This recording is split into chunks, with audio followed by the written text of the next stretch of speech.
হচ্ছে সেই সমস্ত কয়েদিদের যাদেরকে এখানে রেখে নির্মম শাস্তি দিয়ে মেরে ফেলা হয়েছিল। আর এটা যে কতটা বিভৎস দৃশ্য আপনারা একটু পরেই দেখতে পাবেন। এখানে যে কত মায়ের কোল খালি করা হয়েছে, কত মানুষকে যে এখানে নিয়ে নির্মমভাবে হত্যা করে ফেলা হয়েছে, তার কোনো হিসাব, সঠিক কোনো হিসেব নেই। আপনারা একটু পরে দেখতে পাবেন যেখানে কত মানুষকে নির্মমভাবে অত্যাচার করে মেরে তাদের লাশ এখানে গুম করে রাখা হয়েছে। এখনো পর্যন্ত কিন্তু এই আয়নাঘরের মধ্যে অনেক মানুষ আটক রয়েছিল এবং এই আয়নাঘরের মধ্যে কিন্তু কিছু লাশ ফ্রিজ করে রাখা হয়েছে। আর আপনারা এই আয়নাঘরের যে বিভৎস দৃশ্য তা একটু পরে জানতে পারবেন। এবং আপনাদেরকে জানিয়ে রাখি, এই আয়নাঘরের বিভৎস দৃশ্য সবার পক্ষে দেখে সহ্য করে থাকার মতো নয়। আমি এই ভিডিওটি করার সময় আমার ভয়ে আমার কলিজা শুকিয়ে যাওয়ার মতো একটা অবস্থা কিন্তু হয়ে গিয়েছে, কারণ এতটা বিভৎস দৃশ্য আমি আমার জীবনে কখনো হরর মুভিতেও দেখিনি। কিন্তু বাস্তবে এমন ঘটনা আমাদের বাংলাদেশের মধ্যেই যে ঘটেছে এটা আমি কখনো স্বপ্নেও ভাবিনি। বাংলাদেশের মধ্যে এমন একটা কুখ্যাত আয়না ঘর তৈরি করে রাখা হয়েছে যে আয়না ঘরের মধ্যে মানুষদেরকে মেরে গুম করে দেওয়া হতো। আর মারা হতো কোনো সাধারণভাবে নয়, এখানে মানুষদেরকে প্রথমে বন্দি করা হতো। যাদেরকে এই আয়না ঘরের মধ্যে নিয়ে বন্দি করা হতো তাদের তথ্য মতে যে তারা কখনো কল্পনা করতে পারতো না যে তারা বাংলাদেশের মধ্যে রয়েছে নাকি অন্য কোনো দেশের মধ্যে রয়েছে। মানে তাদেরকে প্রথমে চোখ বেঁধে জমটুপি পরিয়ে তাদেরকে গ্রেপ্তার করে এখানে আনা হতো। তারপরে এই আয়নাঘরের মধ্যে আটকে দেওয়া হতো। চারো দেয়ালের মাঝখানে থেকে কখনো বোঝাই যেত না যে এর আশেপাশে কি রয়েছে বা সে কোন লোকেশনটায় অবস্থান করছে। এই আয়নাঘরের মধ্যে যারা কাটিয়েছেন, যারা এখান থেকে জীবিত ফিরেছেন, তাদের মুখ থেকে যে রোমহর্ষক বর্ণনা শোনা যায় তা শুনলে আপনার মনে হবে পৃথিবীর মধ্যেই হয়তো জাহান্নামের শাস্তি দেওয়া হয়েছে। এমনই ভয়ঙ্কর শাস্তি তাদেরকে দেওয়া হয়েছিল।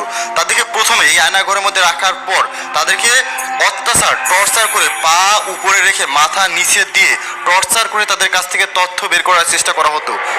যতটুকু তথ্য তারা বের করতে পারতো তথ্য বের করতো। তারপরে তাদেরকে খাবার হিসেবে কি দেওয়া হতো সেটা শুনলে আপনার গায়ের প্রত্যেকটি লোম দাঁড়িয়ে যাবে। তাদেরকে খাবার হিসেবে দেওয়া হতো ক্যাকটাসের কাঁটা। হ্যাঁ, ক্যাকটাসের কাঁটা তাদেরকে দেওয়া হতো, যাতে করে এই ক্যাকটাসের কাঁটা খাওয়ার পর তাদের খুব বেশি ক্ষুধা লাগতো না। ক্যাকটাসের কাঁটার একটা বৈশিষ্ট্য হলো এটা খেলে খুব বেশি ক্ষুধা লাগে না। এবং তাদেরকে খাবার দেওয়া হতো ঠিকই, কিন্তু পানি দেওয়া হতো না। পানির অভাবে তারা ওই খাবার থেকে তারা মূত্র বিসর্জন দিয়ে সেই মূত্র পান করতো। মানুষ যখন ক্ষুধার্ত থাকে, যখন খাবার না থাকে, তখন মানুষ অনেক কিছুই করে, তো ওই মূত্র পান করতো, আবার সেই মূত্র বিসর্জন দিয়ে আবার পান করতো। এভাবে 2-3 বার মূত্র বিসর্জন দিয়ে পান করার পরে তাদের কিডনি বিকল হয়ে মারা যেত। এবং মারা যাওয়ার পরে সেই মৃত লাশকে এই যে আপনারা দেখতে পাচ্ছেন, এই যে ভয়ঙ্কর আয়নাঘর, এই আয়নাঘরের মধ্যে কিন্তু একটা গণকবর রয়েছে। সেই গণকবরের মধ্যে মৃত লাশকে একেবারে গণহারে চাপা দিয়ে কিন্তু এই লাশগুলোকে দেখে ফেলা হতো। এই আয়নাঘরে কর্মরত একজন পুলিশ কর্মকর্তা জানান যে এইভাবে মানুষকে গুম করে ফেলার পর তারা ভাবতে থাকে যে এইভাবে যে মানুষগুলোকে মেরে ফেলে তো আমাদের তেমন কোনো লাভ হচ্ছে না। তারপরে একটা চক্রান্ত করে তারা যে এই যে মানুষগুলোকে এখানে গুম করা হচ্ছে তাদের শরীরের ভিতর যে অঙ্গ প্রত্যঙ্গ রয়েছে, বিশেষ করে কিডনি, লিভার, ফুসফুস, এই অঙ্গ প্রত্যঙ্গ বিক্রি করে দিলে তো আমাদের লাভ হয়।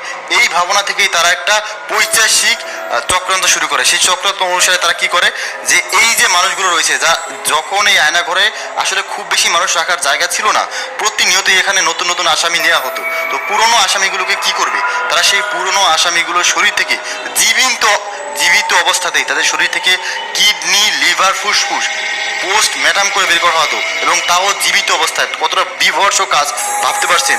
জীবিত অবস্থায় এজন্যই করতো কারণ মৃত অবস্থায় একটা মানুষকে মেরে ফেলে তার যদি অঙ্গ প্রত্যঙ্গ বের করা হয় সেটা ততটা কার্যকর থাকে না, কিন্তু জীবিত অবস্থায় যদি তার শরীর থেকে অঙ্গ প্রত্যঙ্গ বের করা হয় ওই অঙ্গ প্রত্যঙ্গ অনেক সময় পর্যন্ত লাস্টিং করে। আর এই কারণেই তারা জীবিত অবস্থায়, ভাবতে পারছেন, একটা মানুষকে জীবিত অবস্থায় পেট কেটে কিডনি বের করা, তার ফুসফুস বের করা, লিভার বের করা, এই সমস্ত কার্যকলাপ কিন্তু এই আয়নাঘরে ডিবি হারুন, বিশেষ করে ডিবি হারুনের নির্দেশে এই কাজ করতে। এবং এই যে কিডনি অঙ্গ প্রত্যঙ্গ বিক্রি করে যে টাকা আয় হতো সেই টাকা দিয়ে এখানকার স্টাফদেরকে বেতন দেওয়া হতো। এবং ডিবি হারুন কিন্তু এখানকার মানুষদেরকে নির্যাতন করে সরকারের কাছ থেকে কিনা মোটা অঙ্কের টাকা পেত।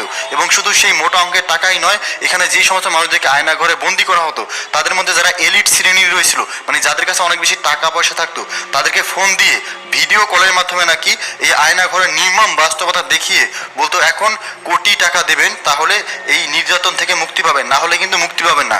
এই ধরনের ভয়ভীতি দেখিয়ে কিন্তু ডিবি হারুন কোটি টাকা কিন্তু আত্মসাৎ করে নিয়েছে এবং কোটি টাকা আত্মসাৎ করার পরেও নাকি যাদেরকে এখানে একবার নিয়েছে তাদেরকে আর ছাড়েনি, তাদেরকে প্রাণী মেনে দিয়েছে। কারণ যদি কাউকে এখান থেকে ছাড়া হতো, সে যদি ফিরে যেত তাহলে কিন্তু এই সমস্ত গোপন তথ্য ফাঁস করে দিত। এই কারণে কিন্তু ডিবি হারুন কাউকেই এখান থেকে ছাড়তো না। যে একবার আয়না ঘরে ঢুকেছে তার কিন্তু এখানে মৃত্যু লাশ হয়েও বের হওয়ার সম্ভাবনা ছিল না, কারণ মৃত্যু লাশ হয়ে বের হতে পারতো না। তার মৃত্যু যে লাশটা, সেই লাশটাকে কিন্তু আপনারা দেখতে পাচ্ছেন এখানে গণকবর দিয়ে সেই লাশটাকে কিন্তু এখানেই রেখে দেওয়া হতো। তাই যাদের এখানে যারা নিখোঁজ হয়েছিল তাদের মায়ের বুক খালি হয়ে গেছিল, তাদের মায়ের কোল খালি হয়েছিল ঠিকই, শেষ পর্যন্ত কিন্তু তারা লাশটাকেও তাদের পরিবারের কাছে ফিরিয়ে দেওয়া হয়নি। এতটা নির্মম বিভৎসভাবে হত্যা করা হয়েছিল এই আয়না ঘরের মধ্যে। আপনারা দেখতে পাচ্ছেন এখানে গণকবর এবং এখানকার যে পরিস্থিতি দেখে আপনারা বুঝতে পারছেন, আপনাদের গায়ের লোম নিঃসন্দেহে দাঁড়িয়ে যাচ্ছে। আর দেখতে পাচ্ছেন কতটা নোংরা পরিবেশ এখানে, মনে হচ্ছে কয়েক হাজার বছর যাবত এটা পরিষ্কার করা হয়নি।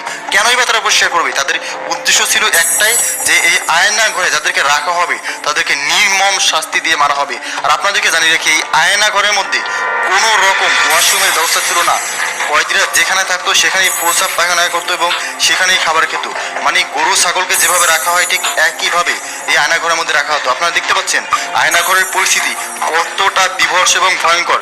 এখানে মানুষদেরকে রাখা হতো এবং এখানে যে পরিমাণ অত্যাচার করা হতো, আপনারা এর পরিস্থিতি দেখে আপনারা বুঝতে পারছেন গায়ের লোম দাঁড়িয়ে যাওয়ার মতো অবস্থায়। এখানে যদি কোনো সাধারণ মানুষ, কোনো একজন সুস্থ সবল মানুষকেও পাঠানো হয়, সেও কিন্তু এই দৃশ্য দেখে তার মনের মধ্যে কিন্তু ভয় ঢুকে যাবে, সে কিন্তু এখান থেকে বেঁচে ফেরার আশা হারিয়ে ফেলবে। প্রিয় দর্শক, এই আয়না ঘর তৈরি করা কুখ্যাত শেখ হাসিনা এবং ডিবি হারুন, কুখ্যাত ডিবি হারুন সম্পর্কে আপনার মন্তব্য কি?